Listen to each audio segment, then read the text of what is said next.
Welcome to lecture 2.7.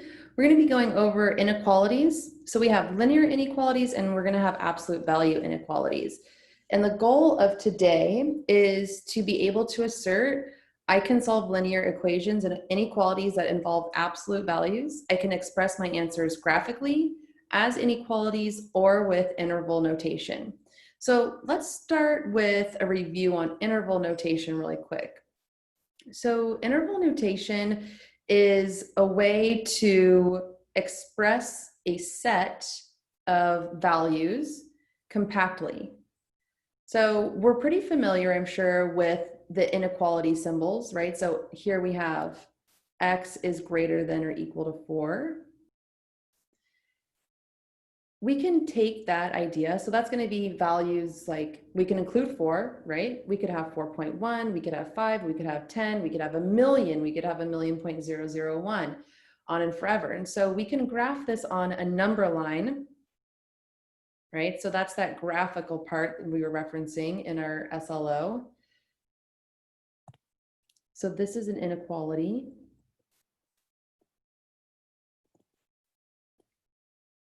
This is a graph. I know we're used to seeing graphs in the XY plane, but this is still a graph. We just have one variable, so we have one axis. And we also have the idea of interval notation.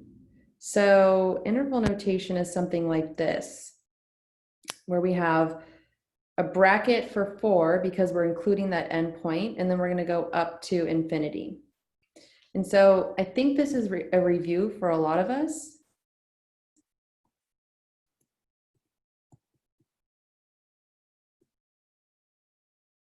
So I've put in a little cheat sheet here that helps us decide what our interval is going to be.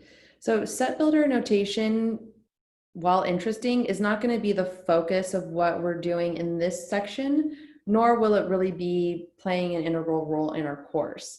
If you'd like to review set builder notation, you're more than welcome to. I really want us to focus on interval notation, graphing, and just the inequality structure itself. So I want you to focus on this.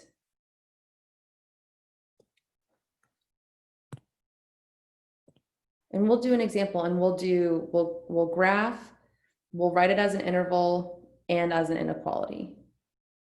So we have to remember a few things before we get started. So if we have an inequality, I can add a number to both sides and maintain that inequality. So for example, if we know that 5 is less than 7, well, if I add 1 to that, 6 is less than 8, that's still true. If I had 100 to that, it's still true. So I can add equal amounts to each side, even if I were to subtract, right? So this was adding 1, this was adding 100, right? So let's say I have 5 less than 7 again, right? Still true. What if I were to say that 3 is less than 5, right? I can subtract 2 from each side. I can subtract 100 from each side. So I could have negative 95 is less than negative 93. As long as I'm doing the same thing to both sides, I'm going to maintain that inequality. We have to be a bit more careful when it comes to multiplication. So if I have, again, an inequality, A less than B, if I multiply each side by a positive number, that's fine, right? So 5 is less than 7. Let's say I multiply each side by 2, so times 2. I would still have that 10 is less than 14. But I have to be careful when I multiply by a negative number. So let's say I multiply by negative 2. Then I would get negative 10 and negative 14. And so if I were to write that, it's no longer true. So when I multiply by a negative number, I've got to switch the direction of my inequality. And that's the multiplication property. So those are really the only two rules that we have to remember in order to solve these linear inequalities. So let's get started. On example 5, 13 minus 7x greater than or equal to 10x minus 4. You want to treat this as much like an equation as you possibly can. It's not always possible because of the multiplication property. So everything else is going to be the same, the order of operations. The only little trick we're adding to it is that we have to be mindful of when we multiply or divide by a negative number. So let's get started. So we've got 13 minus 7x is greater than or equal to 10x minus 4. And much like solving an equation, we're interested in isolating the variable. So I'd like to isolate the variable x. I'm going to add 7 to both sides, 7x.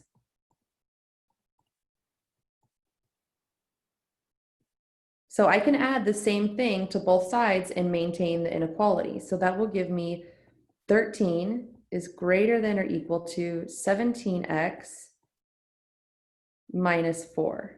And next I'm going to add 4 to both sides. So that will give me 17 is greater than or equal to 17x. So lastly, I'll divide each side by 17.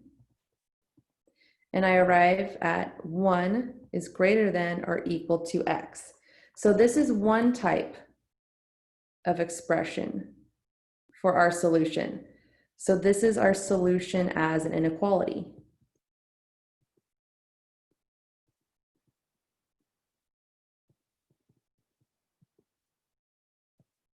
Let's try to graph it.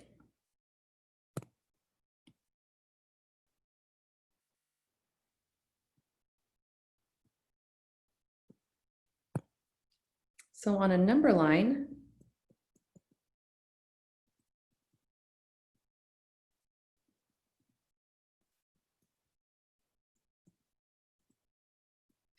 I know that x is bounded above by 1, right? So I have 1 is bigger than or equal to x. So because I'm allowing the equality, I'm going to have my open circle, or sorry, my closed circle here. And I have to think what values are less than 1. So if I had 0, is it true that 1 is greater than or equal to 0? This is true. So the point 0 is going to be on my graph. Is it, if I had 1 greater than or equal to 2? No, this is false. So I know that 2 is not going to be on my graph. So that kind of helps me pick which direction I need to go in case I get turned around. So I want, since I know I'm going to the left, I'm just going to graph, and I can be as small or as negative as I want. And so to denote that, I'm going to have the arrow going down to the left. So this is my graph.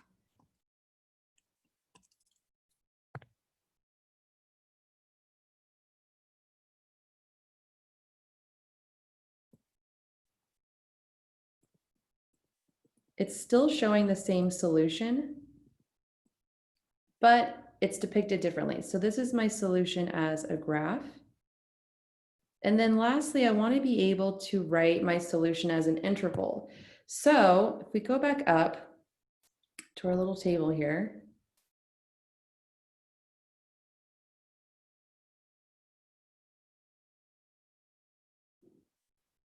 so we're actually looking at this scenario here. All real numbers less than b, including b. All real numbers less than b, including b. And so that actually gives us this structure of interval notation here, because we were looking at all real numbers less than 1, including 1. So we can go ahead and use that down here. We're going to write negative infinity, comma 1, with the closed bracket to denote that we are including that 1 as well. So this is going to be our solution as an interval.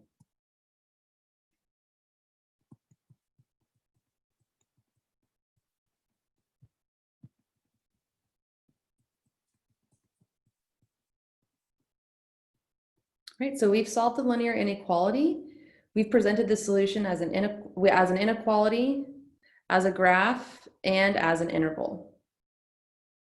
So let's see if we can do it again.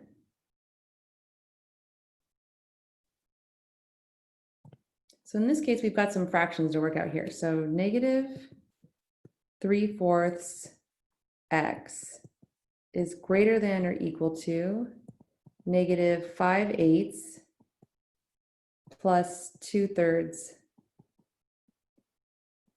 x. Now there's a couple of different approaches. One, we can kind of just leave the fractions here and deal with them as they come up, you know, as we're combining like terms.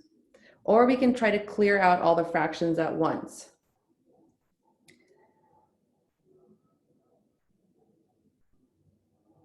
I suspect that most people will try to combine like terms first. So I propose we do that. If I add 3/4 x to each side,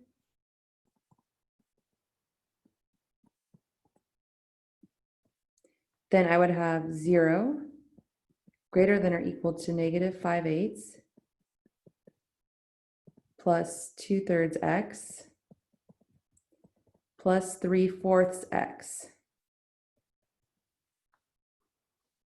If I want to add 2/3 x and 3/4 x, I have to convert these to have a common denominator. And the common denominator, or the LCM of 3 and 4, is going to be 12. I'm not worried about the -5/8 because I'm not trying to have that join our little party of x's here. So I'm going to write this as something over 12. So if I'm going to multiply the 3 by a 4, I'm going to multiply that 2 by a 4 as well. So that's going to give me 8/12. And then I'm going to multiply by 3/3 to give me 9/12. And now I'm ready to combine my coefficients for x.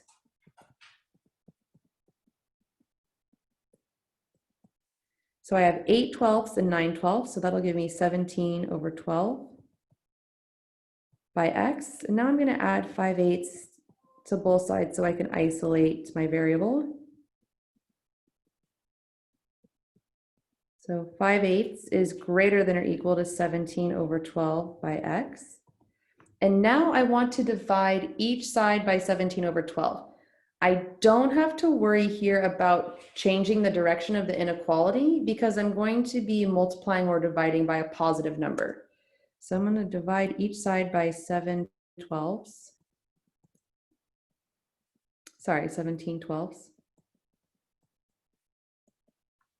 And so on the right-hand side, they're going to cancel out. But on the left-hand side, I'm going to have a fraction of fractions. So I have 5/8 over 17/12 is greater than or equal to x. Now, a fraction of fractions, so there's kind of that trick that a lot of people do. Well, they'll take these two together, and then they'll take these two together, which is totally fine. But you're also multiplying by the reciprocal. So you have 5/8 times the reciprocal of the denominator, which is 12/17. Right, so you can see that the 5 and the 12 are going together and the 8 and the 17 are also going together. But no matter how you do it, it's all the same. So I want to just go ahead and simplify. I can actually cancel out some terms here. So the 8 can become, if I divide this by 4, I'll get 2. And if I divide this by 4, I'll get 3. So what ends up happening is I get 15/34 is greater than or equal to x.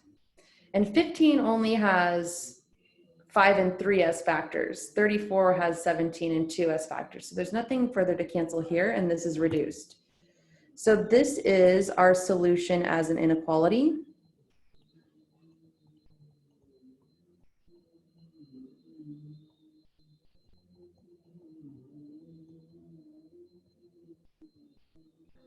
Next, I want to go ahead and graph it.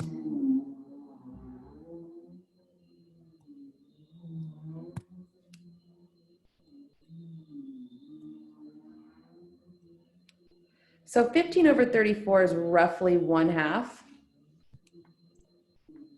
very roughly. So let's say I have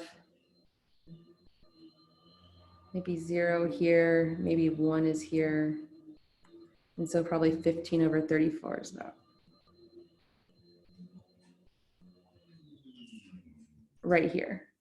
And so I want all the values that are less than and including 15 over 34. So that puts us in that same position as last time. We're going to include 15 over 34. And then I'm going to go everything below it. So that's going to be all this stuff here and draw an arrow into infinity. So this represents our solution as a graph.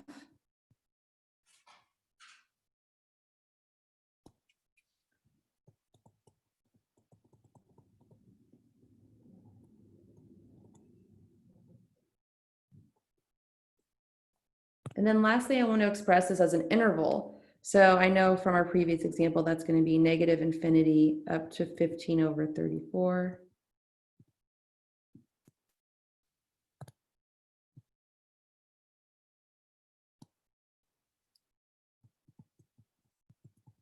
So we've worked on the linear inequality and shown the solution 3 ways.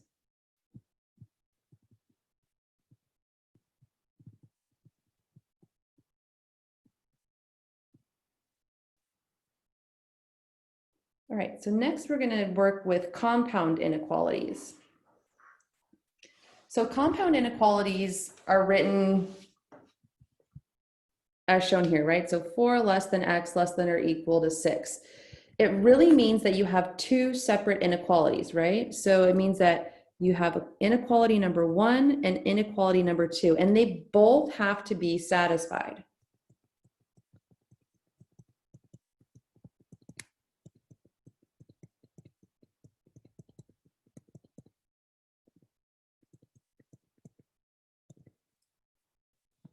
So let's try this example here.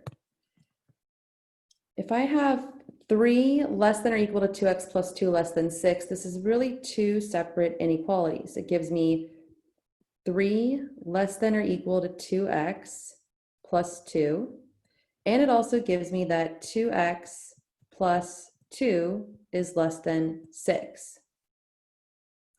So I'm going to go ahead and solve both of these inequalities. I'm going to subtract 2 over here. So that's going to give me 1 less than or equal to 2x, and then I'll divide each side by 2. So I get 1/2 less than or equal to x.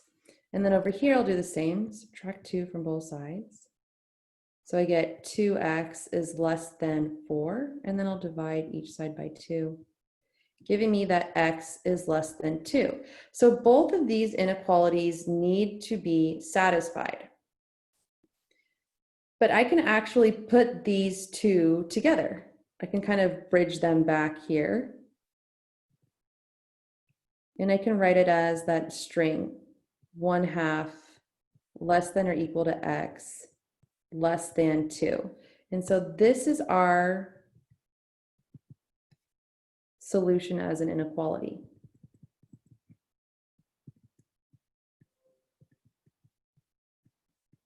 And you might be thinking to yourself, well, I could have left it in the string. I could have done this. Like you could have left it in the string.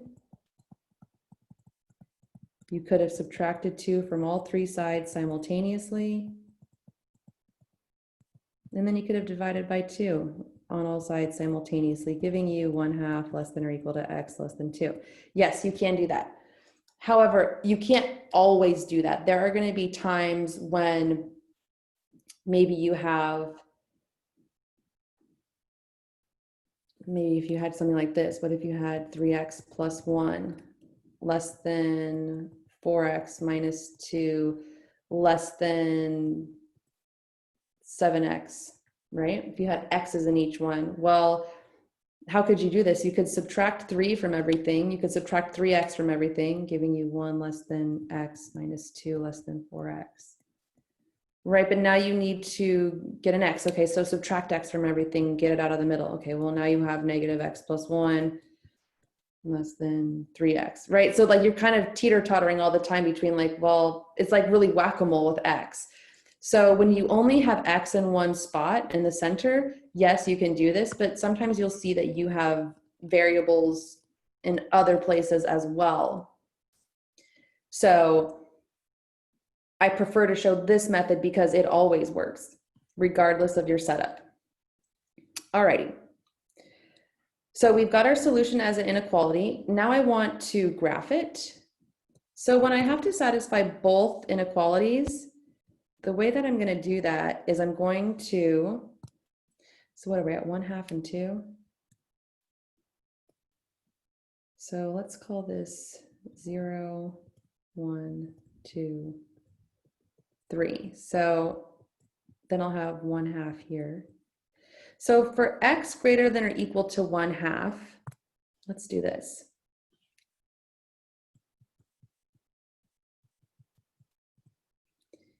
That's going to be this with the solid dot at 1/2. And then I'm going to go all the way up here, right? Forever. And for my other inequality, well, let's say x is less than 2. When I have a strict inequality, that gives me an open dot here, but I still want to do my arrow down to infinity like this. And so what I'm looking for when I have a compound inequality is I need to satisfy both things. So what I'm really looking for is, where are these both true? Where do I have the blue line and the purple line? And the answer to that is they intersect here. So I'm not going to draw it directly over so you can see it. I'm going to kind of hover it on top. Right? So I'm definitely going to include that because they both include that point. But the purple inequality, it doesn't include that point. And so since they don't both include 2, it gets an open dot. And they both include all the points in between 1/2 and 2. So that's what the intersection would look like, a lopsided dumbbell. So as a graph, I want to actually officially graph my line now, since the first one was kind of just the mock-up.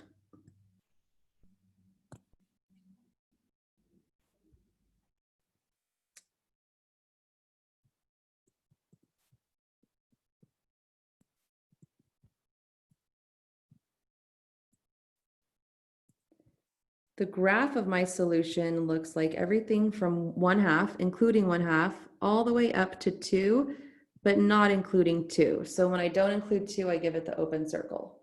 So this is our solution as a graph.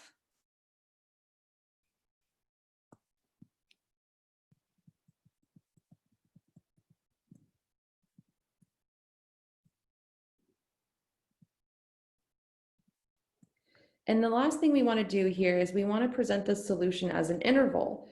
So as an interval, we know that we're going to be between 1/2 and 2. When I include an endpoint, it gets the square bracket. And when I don't include the endpoint, it gets the open. So now this is the solution as an interval.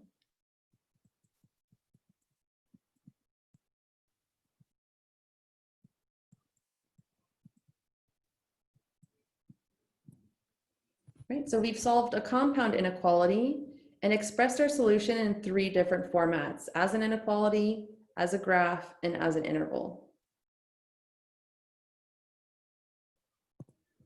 Our last example for compound inequalities and inequalities in general for linear equations is going to be the exact situation I was describing earlier, right? So because, we might be tempted to be like, oh, okay, well, let's just clear the x on the left by subtracting x across the board. Okay, fine. But then you're going to kind of keep chasing that and you won't get anywhere. So it's best here to separate into 2 separate inequalities. So the first inequality is 3 plus x is greater than 7x minus 2. And the second inequality is 7x minus 2 is greater than 5x minus 10. So let's solve the guy on the left first. So I'm going to add 2 to both sides, giving me 5 plus x is greater than 7x. And then I'm going to subtract x from each side, which gives me 5 greater than 6x. And then I'm going to divide by 6, Because I'm dividing or multiplying by a positive number, I don't need to change the sign, the direction of the inequality. I just get 5/6 is greater than X. All right, on to the next one. So I'll do it in a way so that we end up dividing by negative. So I'm going to add 10 to each side, which gives me 7x plus 8 is greater than 5x. And then I'm going to subtract 7x from each side. So I get 8 is greater than negative 2x. So now I'll divide by negative 2. And when I do that, I have to change the direction of the sign. And then I just go ahead and simplify. So 8 divided by negative 2 will give me negative 4, and then I'll just have x over here. So I have x is bigger than negative 4, but less than 5/6. So if I wanted to string this together, first what I might be tempted to do is just write the numbers in order. So I'd have negative 4 is the smallest, and then I have 5/6. So let's see if I can do this. I've got x is bigger than negative 4, so I can have that. And then I have x is smaller than 5/6, so I'm going to put it like that. So this is our solution as an inequality.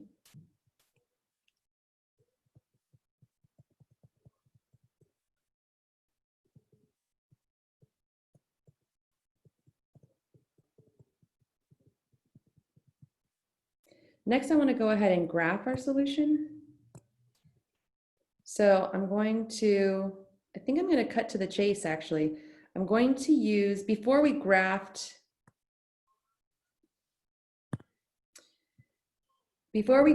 both inequalities, but I have my compound inequality already, right? I've already determined that it's negative 4 and 5/6 that I'm bound in between. So why not just use that? So I've got negative 4, negative 3, negative 2, negative 1, 0. 5/6 is just shy of 1. So that's going to be about here. And I know that I'm going to have an open dot at each one because they're both strict inequalities. And then I want everything in between. Right? So I just got that looking at my inequality solution. So this is my solution as a graph.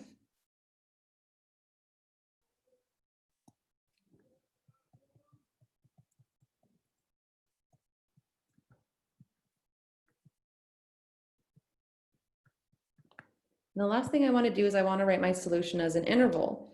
So I know I'm going to have negative 4 up to 5/6.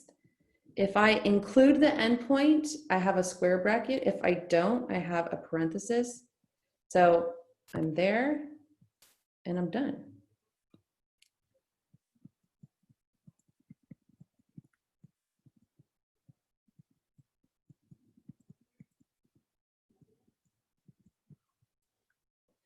So next we're going to move on to absolute value inequalities. So remember that absolute values, the way that we did that is we set up two equations, right? We didn't look at the positive and the negative. So in this case, we're going to get two inequalities.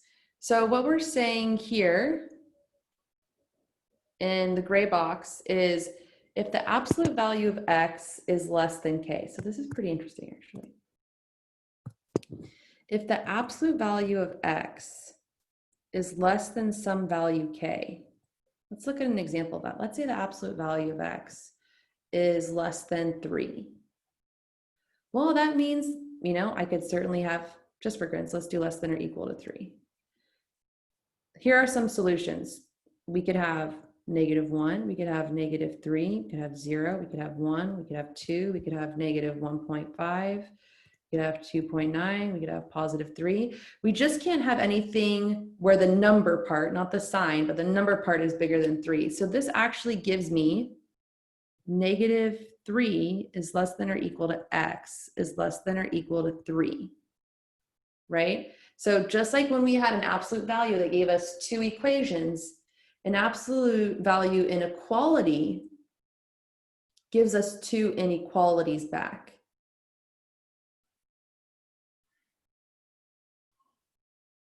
The next thing we want to look at is if the absolute value of x is bigger than k. I'm going to use bigger than or equal to, just why not, right? So for example, if I had the absolute value of x was bigger than or equal to 3, well, then x could definitely be 4, but it could also be negative 4. It could be 3.1, but it could also be negative 3.1. 3, negative 3. It can't be 0, 1, or 2, or negative 1, or negative 2, right? That wouldn't cut it. So what happens here is that we end up with x is bigger than 3, or x is less than or equal to negative 3, right? So these are the two structures that arise. I think I'll rewrite this just for grins.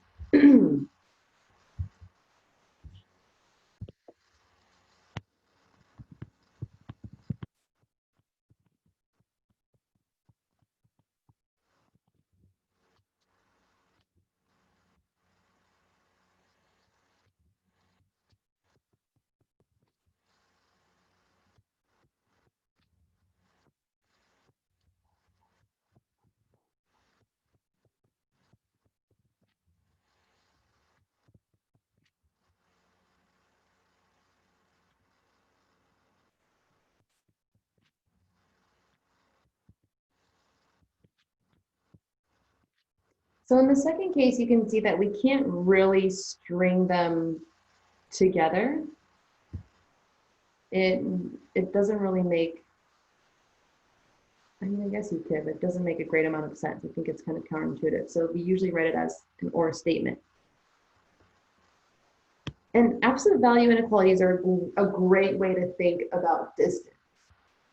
So let's look at this. Describe all values x within a distance of 4 from the number 5. So let's set up a number line.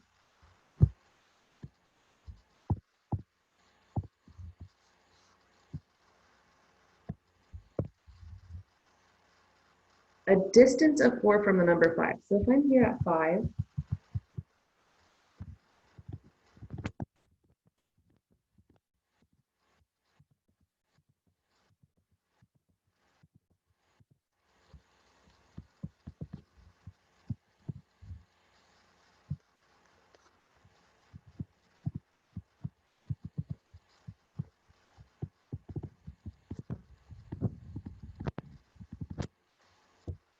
so I'm starting at 5, and what I want to do is I want to look to be 4 away. So I can go this way, I can go 1, 2, 3, 4. I can go up to here, right? If I'm at 9, I'm 4 away. Or I can go to the left too. I can go 1, 2, 3, 4. So I can also be at 1. So 1 and 9 are 4 away from 5. And I can actually consider all of the values in between because I want to be within a distance of 4. I'm saying 4 is the furthest away. So 4 is the furthest away from 5 that I can be.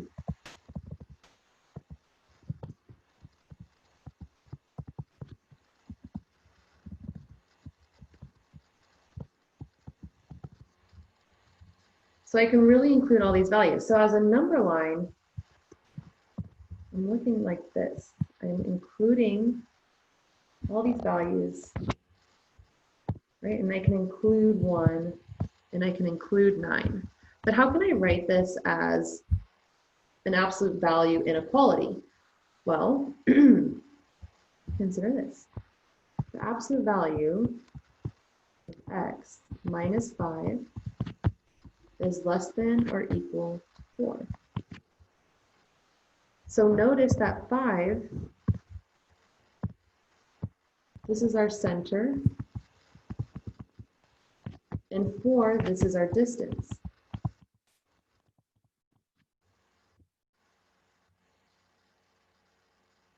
So when I have this, right, so let's look at our structure for absolute value inequalities.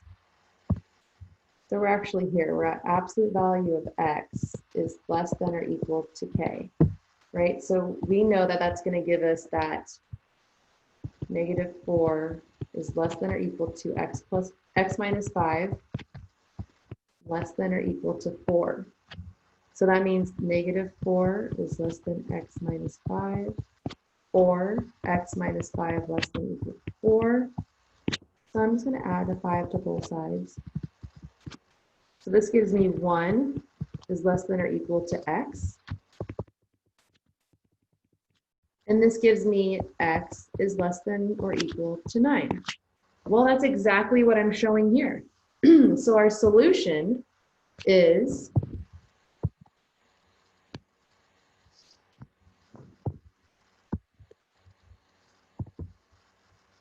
one is less than or equal to x less than or equal to 9. Right, so there's our inequality solution, and it matches up well with our graph. So we graphed the idea of distance intuitively, visually. And from there, we kind of took a stab at what the absolute value inequality would be. And then we broke it down to make sure that that was the correct answer. Let's go ahead and write it as an interval.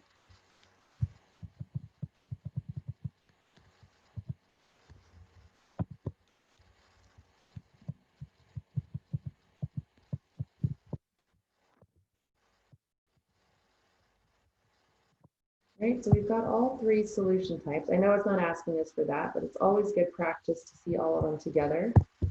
So we've got all 3 solution types. We've got our graph, we've got our interval, we have our inequality. And it came from this absolute value inequality. So now let's try to work it the other way. Let's see if we're given an absolute value inequality. Let's see if we can solve it. So this is interesting. If we relay this back to the example that we just did, you can think of it intuitively like this. This is all numbers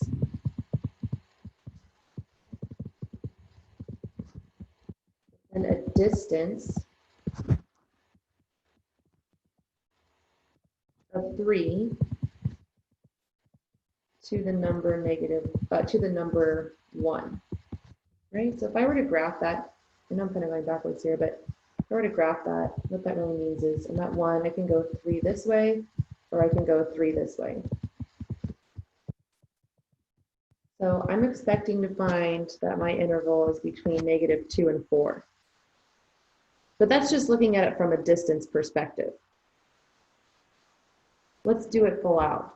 So I know that if I have the absolute value of x minus 1 is less than or equal to 3, that is going to become -3 less than or equal to x minus 1 less than or equal to 3. And that becomes 2 separate inequalities. It gives me -3 less than or equal to x minus 1, and it gives me x minus 1 less than or equal to 3.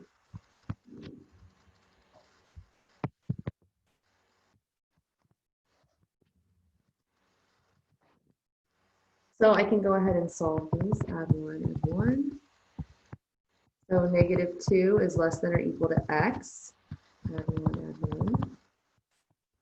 X is less than or equal to 4. And so I can string these together. I get -2 less than or equal to x less than or equal to 4. And so now this is my solution as an inequality. And I can go ahead and graph this. So I'm going to do it nicely this time. I'm going to go ahead and graph. Right, so the first guy, this was kind of just my intuition. My intuition is that I can't spell.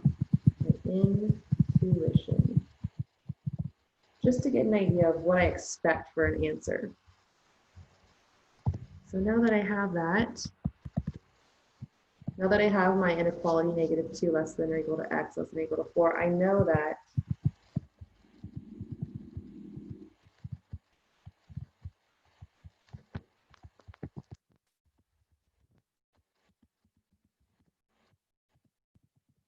I'm going to include my endpoints so they get the solid dot. And then I want everything in between those. So this is my solution as a graph, and we can see that it matches up nicely with our intuition. And then lastly, I'm going to write it as an interval as well. So I'm just going to steal either from my inequality or here from my graph. I know I'm going to use the square brackets on both ends because I'm including the endpoints. And then I just go smallest to largest, and I'm done.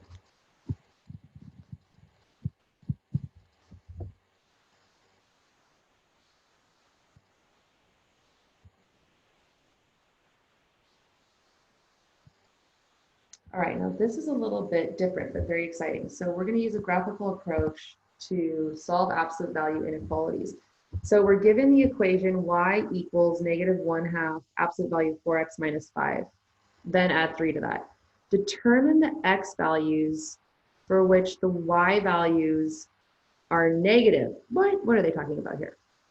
Determine the x values for which the y values are negative. Let's translate that to something more palatable.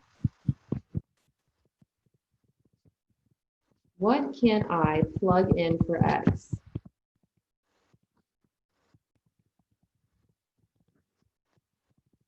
that will make y negative?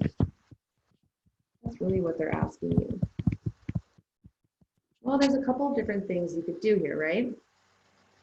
First, you could, I know we're going to do it graphically, and we will, but you could think about it like this. So you have -1/2 times absolute value of 4x minus 5, to which you're adding 3. And you want to know when that's going to be negative, when it's going to be less than 0. Negative just means less than 0. And we can go ahead and solve this. So again, you want to isolate your absolute value first. So I'm going to subtract 3 from each side. And I'm going to get -1/2 absolute value 4x minus 5 less than -3. Now I'm going to multiply each side by -2, or I can think of dividing by -1/2. It's up to you. So I'm going to multiply each side by 2.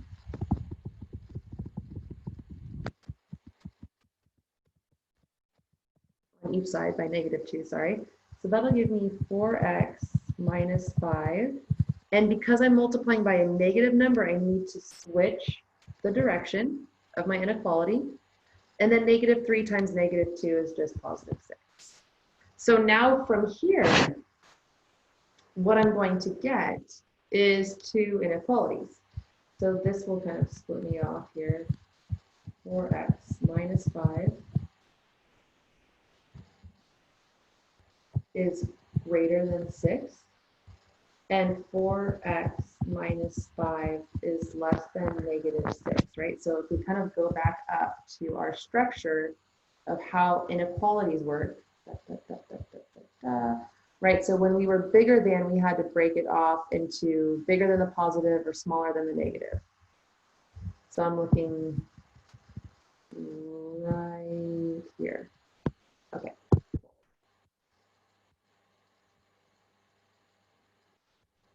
So we can solve both of these inequalities now. I'm going to add 5 to both sides. So I get 4x greater than 11. I'm going to divide each side by 4. X is greater than 11 over 4.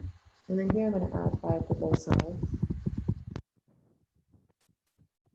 4x less than -1. Divide each side by 4. So I get that x is less than -1 over 4. So this is interesting from a number line perspective.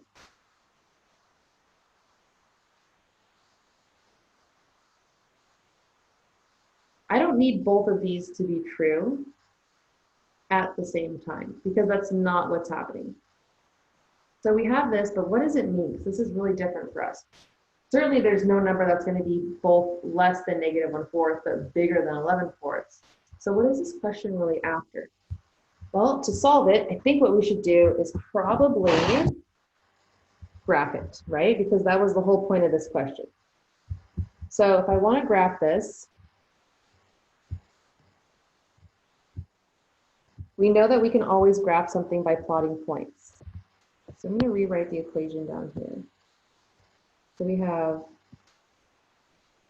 we'll have our x value, and then we have y equals -1/2 times the absolute value of 4x minus 5.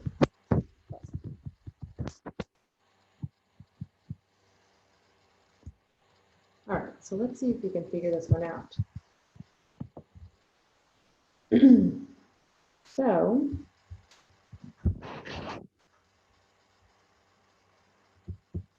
let's start with -1.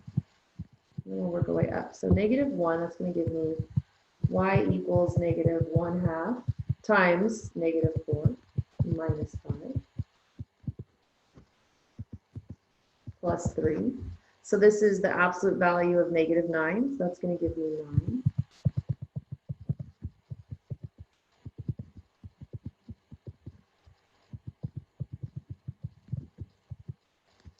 So absolute value of -9 is just 9 plus 3. So this is going to give me -9/2 plus 3. So this should be -3/2.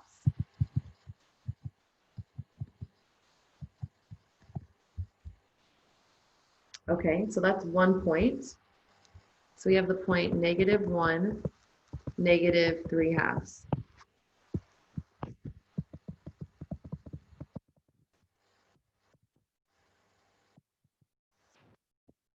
Let's try another value. So let's say if we had, let's do -1/4.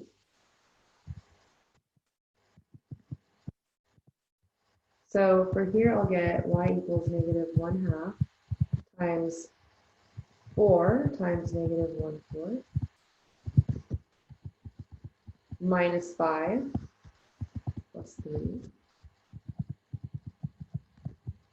So this gives me -1 minus 5 plus 3. -1 minus 5 is -6. Absolute value of -6 is just 6. -1/2 by 6 is -3. Add 3 to that and we find ourselves at 0. Now I have the point -1/4, comma 0. And then if I plug in 0, we'll just do 2 more. We'll do 0 and we'll do 11/4. So if we plug in 0, I get y equals -1/2 4 times 0 minus 5 plus 3. Also, like -5 is just 5. So this gives me -5/2 plus 3, which is equal to 1/2. So I have the point 0, comma 1/2. And then lastly, we'll do 11/4 here. That'll be our last point.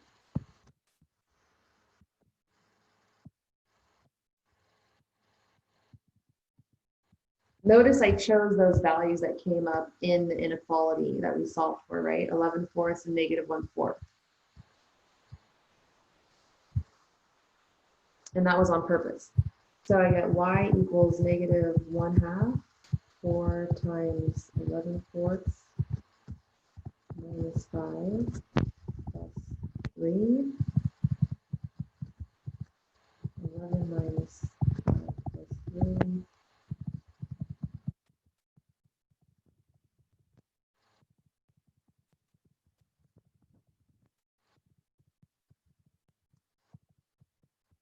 Okay, so that gives us the point 11/4, comma 0.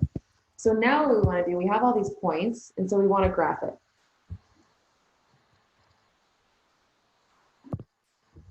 So we have our axes here. So if I want to graph this, I'll have -1. Let's let this be -2. You can be -1. You can be 1. You can be 2.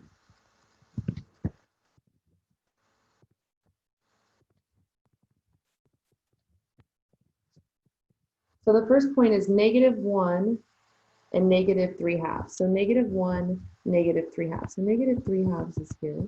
It's -1.5. So I'm here.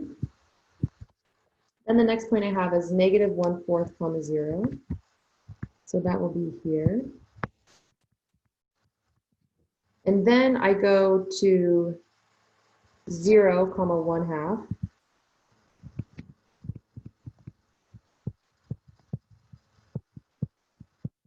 Which is here.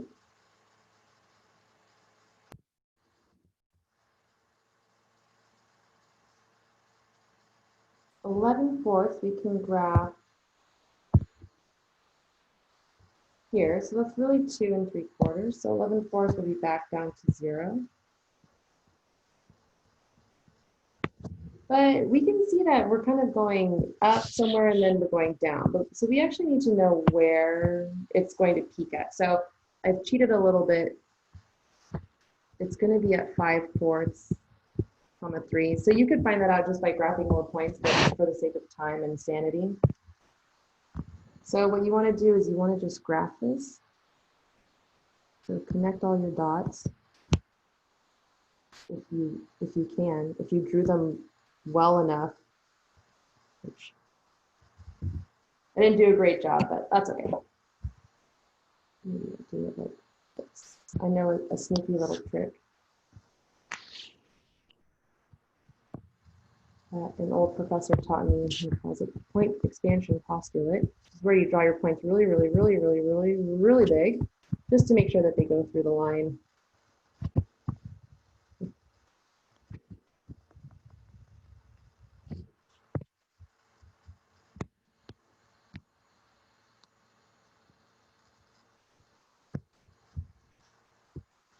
And connect down to. So this is a graph of your absolute value function. And if you've never graphed an absolute value function, just word to the wise, it always looks like the letter V. Sometimes it'll be upside down. What is this question asking us again? That's what we need to get back to. So we've graphed it. They're telling us to do all this stuff. So we're like, all right, lady, you graphed it. What? Use a graphical approach to solve absolute value inequalities. So we graphed the line, right? So this is y equals -1/2 4x minus 5 plus 3. Okay. So we want to figure out what can I plug in for x that will make y negative. Well, let's think about this. Let's look at it from a graphical standpoint. We all understand the x and y axes, right? We all know, hopefully, I hope we all know that over here, this is where y is positive, right? This is the y is positive land. All this stuff, everything I'm highlighting, all my coordinates have positive y value, right? Similarly, down here, down below, this is the negative y land. Everything here, y is negative. All right, so that's really all we need to know. I'm going to do something. I'm going to do our cutout. So we can see that our graph crosses the y-axis here at -1/4, and then again at 11. Wow. And then again at 11/4.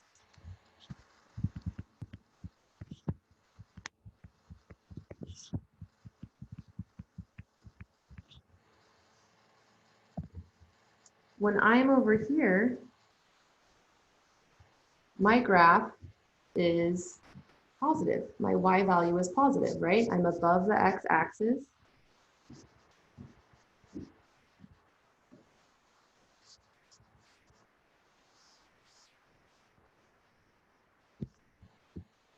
When I'm not in between these two bands, right? So this is the band x equals negative 1/4.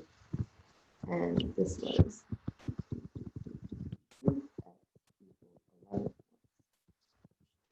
I could also be outside that band. I could be over here.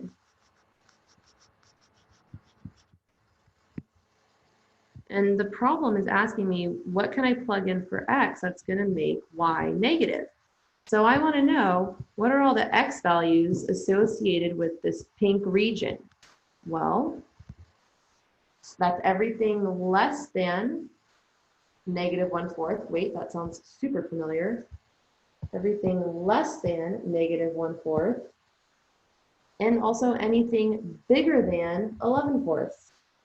So that's precisely what these inequalities were telling us. They match up perfectly with our graph. So that is the method of solving an absolute value inequality graphically. We don't need to draw the graph to do it. It is a nice skill set to possess.